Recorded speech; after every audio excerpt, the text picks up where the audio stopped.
Bonjour Patricia. Bonjour Anne. Bonjour à tous. Bonjour à tous.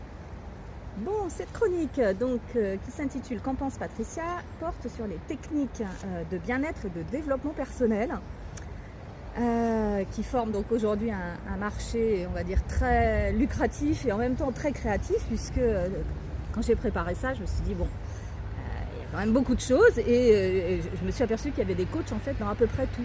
Ouais, maintenant aujourd'hui, oui. Coach de vie, coach bien-être, coach holistique, coach en nutrition, en parentalité, en voyage, en rangement, coach financier, en séduction évidemment, même trouvé en féminité sacrée ou en activation de la Kundalini. Ouais, voilà.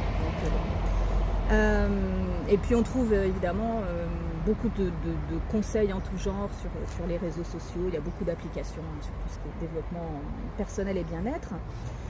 Donc on va voir aujourd'hui avec toi Patricia ce que tu en penses. Oui. On va voir un petit peu s'il y a des choses positives, des choses moins positives, Voilà. voire négatives. D'après ma vision, hein, c'est toujours... Tout à fait.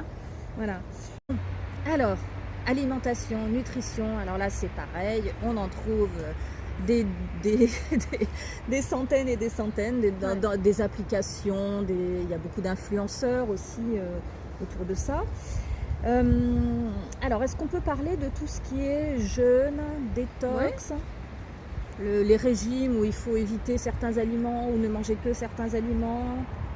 Qu'est-ce que tu en penses? Alors, le jeûne, je trouve que c'est une pratique qui est bien, oui. Encore une fois, à voir comment tu le pratiques, et ça c'est très important. Moi j'ai vraiment eu quelque chose de très particulier par rapport à ça, c'est que quand j'étais informaticienne à un moment donné, j'étais obligée de manger à des heures précises qui ne me convenaient pas. Peut-être d'avoir un peu trop à manger par rapport à ce que mon corps avait besoin à ce moment-là, etc. aussi. Donc j'ai ressenti en fin de compte complètement naturellement de faire un jeûne, mais vraiment parce que j'ai pas eu envie de manger. Je me suis dit c'est pas grave, je mange pas avec les collègues ou autres. Si j'ai pas envie de manger, je mange pas. Et naturellement, je me suis mis à faire un jeûne pendant 4 jours, la première fois ça. Et en plus, naturellement, ça a été direct un jeûne sec, c'est-à-dire que je n'avais ni soif ni faim. Et je n'ai jamais eu, quand j'ai fait un jeûne, d'effet secondaire. Mais parce que j'avais fait des apprentissages dans le subtil, que mon corps, de manière multidimensionnelle, s'était préparé avant. C'est-à-dire que j'ai pas fait un régime. Moi, souvent, quand j'en entends qui parlent du jeûne, ils disent qu'il faut descendre le nombre de calories, un certain nombre d'aliments, etc. avant le jeûne. Je ne l'avais pas fait. J'aurais pu manger un kebab avant de commencer le jeûne, ça m'aurait pas gêné.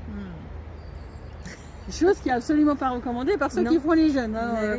Mais parce que moi, j'ai fait mes apprentissages en subtil, mon corps s'était préparé et il savait que à partir de cette heure-là, etc. ou autre, j'allais faire le jeûne. Ce qui fait que j'ai même pas forcément ressenti le côté soif, le côté faim. J'ai pu avoir une sensation au niveau du ventre à un moment donné comme quoi il était vide, mais c'était pas désagréable. Donc du coup, j'ai pas eu envie de me manger plus que ça, j'ai pas eu envie de soif plus que ça. J'étais très très très bien. Et puis la fin du jeûne, il s'est fait naturellement en disant ah ben d'un seul coup j'ai envie de manger. Qu'est-ce que ça t'a apporté? Ça servait à quoi de faire ça?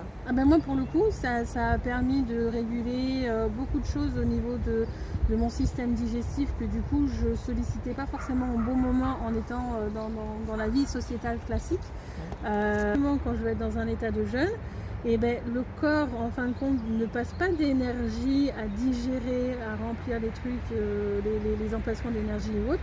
Il va brûler les cellules qui ne conviennent pas. Il va brûler les différents éléments qui ne conviennent pas dans le corps, etc. Ça amène une épuration qui est d'une certaine manière plus rapide quand c'est bien géré.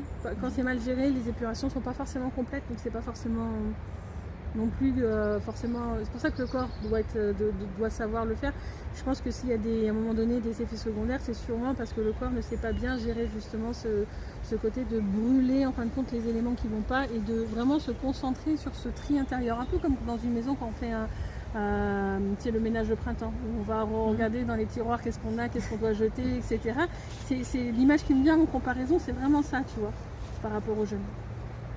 Moi en plus, du coup, ça me permettait de rééquilibrer les choses parce que d'un point de vue alimentaire, je ne pouvais pas être au rythme adapté à moi. Ok. Parce que les bienfaits du jeûne, je crois que il y a aussi, au-delà de l'aspect digestif, je crois que ça apporte de la clarté mentale. Enfin, voilà, Parce ça a que plein justement, d'effets. tu mets pas d'énergie dans la digestion. Comme il y en a qui vont dire des sportifs, bah, du coup, les tendinites sont partis ou autre. Mais bien sûr, mais parce qu'ils ont fait le tri des cellules qui n'allaient pas. Donc, les tendinites, en fin de compte, elles diminuent parce que les cellules inflammatoires sont brûlées. Donc ça a son importance. Et moi, je me souviens de ces dernières années, à un moment donné, j'ai eu une grosse attaque au niveau du dos, je pouvais presque plus bouger ou autre. Normalement, je ne devais pas être en état de jeûne. En quelques heures, mon corps s'est adapté pour être en état de jeûne pendant 4 à 5 jours parce que je pouvais à peine bouger le dos, etc. Donc du coup, difficile d'aller se préparer à manger ou autre chose. Donc il a calculé les choses en subtil pour que je sois en état de jeûne pendant 4 à 5 jours pour après derrière pouvoir remarcher ou autre. Mais ça a accéléré d'une certaine manière certaines réparations et certaines éliminations de choses qui avaient été détruites au niveau de mon dos. Mais ça, encore une fois, c'est parce que c'est moi, parce que j'ai énormément d'apprentissage en subtil ou autre, je ne le conseillerais pas à n'importe qui. Bien sûr.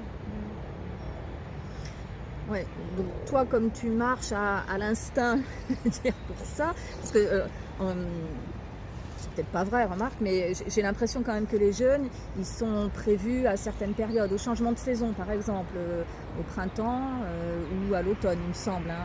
Une certaine monodiète, peut-être, ça des peut choses se comme ça. comprendre à la fin de l'hiver, comme les animaux qui hibernent, en fin de compte, qui font un jeûne, tu vois. Par contre, je ne commencerai pas au début du printemps. Parce que la fève, au printemps, normalement, la sève, elle monte, les choses ont commencé à s'épanouir. Et du coup, pour moi, ça serait quelque chose à faire en préparation de cette étape-là. Ouais. Mais pas pendant la préparation et surtout pas au début où justement les énergies sont en train de monter, etc. Puis d'un seul coup, tu fais non, il faut que je mette en pause pour pouvoir faire le ménage intérieur. Tu vois, je le ferai plutôt en fin d'hiver. C'est peut-être ce qui est recommandé. Là, j'avoue que moi, je te donne mon ressenti en tous les cas. Ouais, d'accord, je comprends. Ok. Mais l'automne aussi, il me semble qu'il y a cette période-là. Alors dans ce cas-là, en fin d'automne, quand tu vas arriver à l'hiver, mais pas au début d'automne, où c'est là où tu ramasses en fin de compte les différents trucs, puis d'un seul coup tu dis on arrête d'amasser les fruits, on va faire les stocks pour l'hiver, on attend, pour l'instant il faut que je m'occupe de moi. Non.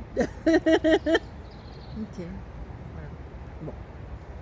Donc tu avais le jeûne, tu avais d'autres pratiques, tu m'avais dit, je me souviens plus. Après, jeûne, détox, on va dire que c'est quand même proche. Les régimes spécifiques. Alors les détox, ça peut être intéressant à faire à plein de moments différents, mais vraiment en fonction de son ressenti. Et pour moi, le détox, je ne mets pas que le côté alimentaire. Ça pourrait être avec de l'argile, par exemple, qui permet de récupérer certaines pollutions intérieures ou autres, que ce soit en cataplasme ou autre chose. Je sais que moi, à certaines périodes, plus au printemps d'ailleurs, je pense, j'ai tendance des fois, tu sais, les genres de sachets que tu potes sous la peau de plantaire pendant la nuit. En fait, c'est un mélange d'herbes, etc. C'était plus utilisé par les Chinois, que tu plaques du coup sous la vente plantaire où tu as tous les circuits énergétiques qui passent ici, etc. Et qui permettent, alors le matin, tu l'enlèves, c'est devenu tout noir, etc. C'est normal, les plantes et tout. C'est pas qu'une question qu'il y ait du noir qui est sorti. Il faut pas non plus dire n'importe quoi.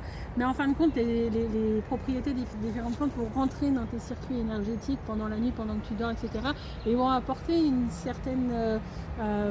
certain bienfait en fait à tout ton corps si tu en as besoin à ce moment-là, encore une fois. Mais comme, je sais pas, une femme qui a ses règles, elle perd du sang beaucoup, donc elle a besoin de plus de fer. Tu vas manger des aliments qui vont être forts en fer, tu vois. Tout ça, pour moi, c'est des pratiques qui sont bien. Donc au niveau détox, à un moment donné, quand tu sens que il y a un truc qui ne va pas au niveau de ton corps, de prendre certains types de tisanes pour générer une détox ou autre, pourquoi pas. Et ça, c'est à faire tout le long de l'année, en fin de compte, au moment où on sent qu'il y a quelque chose qui ne va pas et que là, j'aurais besoin de ça, tu vois. Il y a des pratiques comme l'ayurvédique ou des trucs comme ça qui font référence du coup à l'énergie de la personne. Je pense que ça peut être intéressant aussi d'aller voir là-dedans de manière temporaire pour expérimenter. Moi, dans le côté manger que j'ai eu des phases où je ne sentais pas de manger de viande et pendant peut-être 2-3 mois, je n'ai pas mangé de viande. Il y a eu des phases où j'ai eu envie que d'un certain type de légumes. Ça m'est arrivé d'en parler avec une cliente à un moment donné et j'ai dit tiens là ça doit être un truc type octobre, je commence à avoir envie de soupe. Et elle dit tiens moi aussi, je voulais justement te demander si c'était normal. Ou en décembre on a souvent un peu plus envie de chocolat. Parce que c'est des périodes où on a besoin des aliments qui sont dedans. Donc, encore une fois, il faut aussi s'écouter pour équilibrer les choses. Mais je pense que passer comme l'ayurvédique, le côté ayurvédique, ça permet un petit peu peut-être de comprendre un petit peu mieux son énergie pour comprendre ce qui est bon pour nous. Et après, une fois qu'on a passé certains types d'apprentissage, s'adapter de manière intuitive. Est-ce que j'ai fait à peu près le tour? Ah, bon, on n'a pas fini. Non, de la partie Oui. diète, manger. Ouais.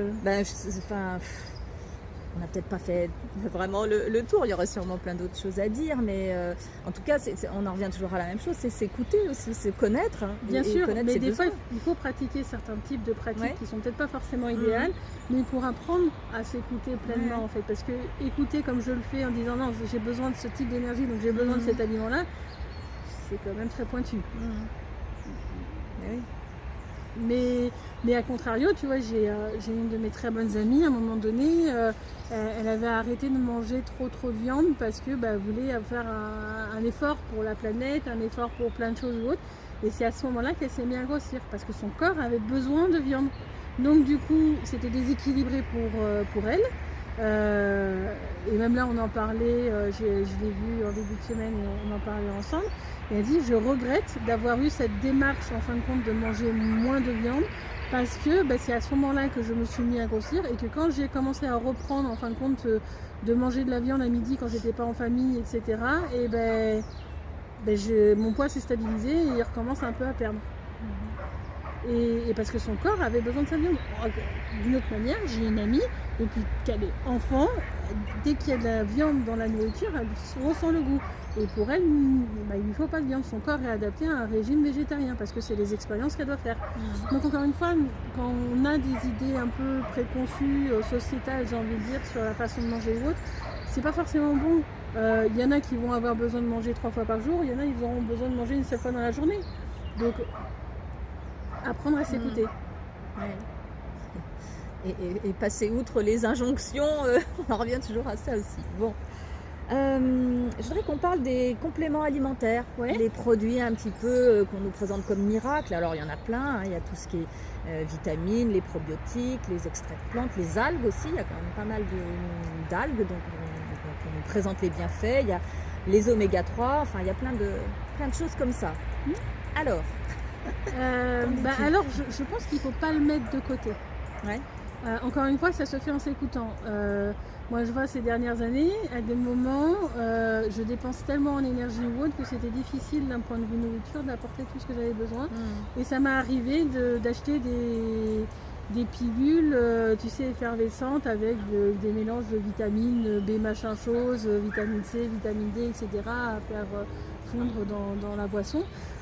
Et que j'en ai eu besoin à ce moment-là parce que je ne pouvais pas apporter d'un point de vue nourriture ou purement énergétique tout ce que j'avais besoin. Donc voilà, alors autant te dire que le tube il va me faire 5 ans parce que ça va être juste au moment où j'en ai besoin que je vais l'utiliser et puis voilà. Mais pour moi c'est pas à mettre de côté, mais pas à utiliser comme c'est préconisé dessus où souvent c'est des cures de une fois par jour pendant 10 jours ou un truc comme ça où là je trouve que c'est trop excessif. Encore une fois, c'est surtout en s'écoutant soi. Je sais par exemple la spiruline, on peut la trouver en pilule ou autre, et du coup tu peux en faire des cures régulières ou autre. Encore une fois, ça peut être bien, ça peut apporter quelque chose, mais j'y mettrai pas un temps, ou alors tu le captes avec tes guides ou avec ton corps au départ, là j'ai besoin de tant de pilules parce que on va faire une cure de 5 jours avec une pilule le matin, tu vois, ou un truc comme ça. Mais tu vas capter l'information qui est adéquate à ton corps et pas quelque chose qui est prescrit sur la boîte ou un truc comme ça. C'est pas négatif, pas utilisé à l'extrême, à écouter avec intuition. Enfin, utiliser avec intuition encore une fois. Quand tu dis pas utiliser à l'extrême, c'est-à-dire en continu?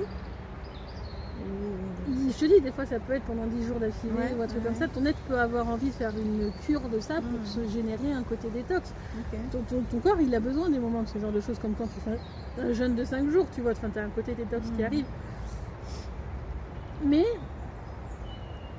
des fois, 10 jours d'affilée, par exemple les pilules que je te dis effervescentes, Moi, j'ai utilisé 2-3 jours d'affilée, maxi, tu vois, et pas plus d'une pilule par jour.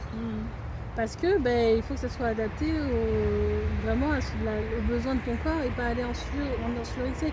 Je sais bien qu'une fois c'est vraiment à utiliser par pure intuition ou à vérification avec son maître. Moi je le ferai avec le oui et le non, etc. Si on l'utilise en excès, ça peut être quelque chose où en fin de compte on va encrasser son corps. C'est un peu ce qui me dérange. Quand on a une réserve, tu vois par exemple une réserve d'eau qui déborde, ça va aller dans le sol. Si c'est de l'eau pure, c'est pas trop problématique. Mais je sais pas, moi, si c'est une eau qui est enrichie d'engrais parce que tu voulais le mettre à un certain endroit, etc., ton sol, il va être aussi enrichi d'engrais à ce moment-là. Donc, faut faire attention. Ok. Je sais pas, voilà, parmi les compléments alimentaires qu'on a cités, est-ce qu'il y en a qui peut, je sais pas, les probiotiques, est-ce que c'est plus important que les vitamines ou est-ce que... Il n'y en a pas un qui est plus important que l'autre. C'est toujours une histoire d'équilibre en fait. Donc, y a pas, les probiotiques c'est important pour l'estomac, pour le système digestif, etc. Comme on pourrait les avoir en mangeant des aliments qui sont lactofermentés, par exemple. Ce serait l'idéal. Et pour moi, voilà, il y a des périodes où j'aurais par exemple envie de chouchoute ou de pickles ou des trucs comme ça, tu vois. Mais parce que mon corps en aura besoin à ce moment-là. Et alors avec moi, ça peut être... j'en ai beaucoup besoin. Alors dernièrement, ça s'est vu avec le ginger beer. J'avais besoin du coup de gingembre qui était un peu fermenté haut, donc avec le ginger beer. Mais à un moment donné, j'étais là, mais c'est pas possible, ça me coûte trop cher, quoi. J'avais besoin d'1 litre de ginger beer dans la journée, puis j'ai vraiment ma spécificité qui veut, c'est une petite bouteille qui fait un demi-litre et qui coûte plus de 2 € la bouteille. Enfin, autant te dire que quand tu fais ça et que tu fais un peu attention quand même à tes sous, ça commence à revenir cher. Donc j'avais fini par extraire le jus de gingembre et de lui mélanger à de la limonade, ce qui apportait pas exactement la même chose énergétiquement, mais j'arrivais un petit peu à jongler pour que ça m'apporte la même chose. Mais à ce moment-là, j'avais besoin de cet élément du gingembre pour apporter par rapport à différentes épurations qu'il y avait à faire dans mon corps. Et d'une semaine à l'autre, j'en ai plus eu besoin, il me restait du gingembre du coup sur les bras. Bon, j'y coulerai de plein de manières, ça c'est pas un problème, mais du coup j'avais fait le stock de gingembre pour en faire du jus, et puis là d'un seul coup tu fais bon non mais là j'en ai pas besoin, j'en ai pas envie, il me reste une bouteille, on va attendre. Et quand on s'écoute vraiment, des fois c'est ça un peu le problème, c'est que des fois tu auras un besoin urgent parce qu'il y a vraiment une problématique qui arrive et qui peut s'arrêter d'un coup parce que ton corps il en a plus besoin. Ouais, donc du coup dans cette façon de vivre là, il n'y a plus besoin de faire d'analyse de sang, de dosage, de rien du tout en fait. Moi je perçois les choses dans le subtil, mais normalement tout s'équilibre de manière naturelle. Donc non, d'ailleurs là je vois où je commence un petit peu à aller plus vite que les attaques dans le subtil. En fin de compte, je sens mon corps qui s'allège, des inflammations qui arrivaient parce que tout le temps attaqué, et donc du coup beaucoup de réparations dans mon corps qui s'enlèvent naturellement sans que j'ai eu besoin de faire un traitement spécifique ni quoi que ce soit. Bien sûr, mon corps est tout le temps en train de se régénérer sur tous les plans, etc. Je suis en soin constant sur mon corps. Mais en soi, une prise de sang ou autre, il n'y a pas forcément pour moi, dans là où j'en suis rendue aujourd'hui, une nécessité. Après, je pense que quand on apprend à faire tout ça, on apprend à s'écouter ou autre, de faire peut-être une prise de sang régulier pour vérifier que c'est correct, comme certains qui se sont mis à être végétariens, par exemple, il y en a certains, ils font des prises de sang réguliers pour vérifier s'ils n'ont pas de carence. Je pense que quand on apprend à s'écouter, ça peut être important d'avoir cette démarche-là. Et après, quand vous devenez très pointu et que vous savez bien écouter votre corps, je pense qu'il n'y aura plus besoin. Bien. Bon, moi, je suis arrivée au bout de mes questions. Je pense qu'on a quand même pas mal d'éléments là. Ouais. Est-ce qu'il y a quelque chose que tu voudrais rajouter un peu globalement sur tout ça ? J'ai envie de dire, encore une fois, pour moi, tout ce qui est pratique, bien-être, etc., il faut surtout apprendre à s'écouter soi. Ce que je répète dans toutes les vidéos, mais il ne faut pas exclure quelque chose juste comme ça. Il faut s'écouter pour savoir si c'est quelque chose que l'on a expérimenté ou pas. Et il faut s'écouter pour savoir si son corps a besoin de quelque chose ou pas. parce que c'est ce qui va permettre d'être le plus juste sur votre chemin, le plus juste par rapport à comment votre corps fonctionne, parce que chaque corps fonctionne de manière différente. Et qu'il faut aussi apprendre à écouter le côté multidimensionnel de son corps, parce que dans notre société on écoute le côté matériel.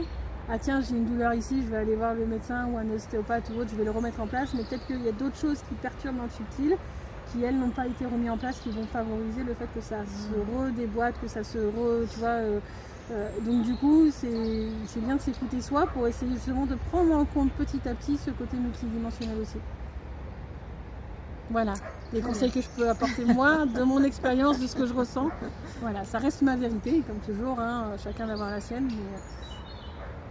En tous les cas, merci pour ce thème que je trouve très complet, très intéressant. Et encore, on n'a pas tout vu. Et si vous avez des questions plus précises par rapport à ça, mettez-les en commentaire, puis on verra pour exploiter ça sur une autre vidéo. Ok. Merci beaucoup Patricia. Merci à toi Anne. Et à très bientôt. À très bientôt, au revoir.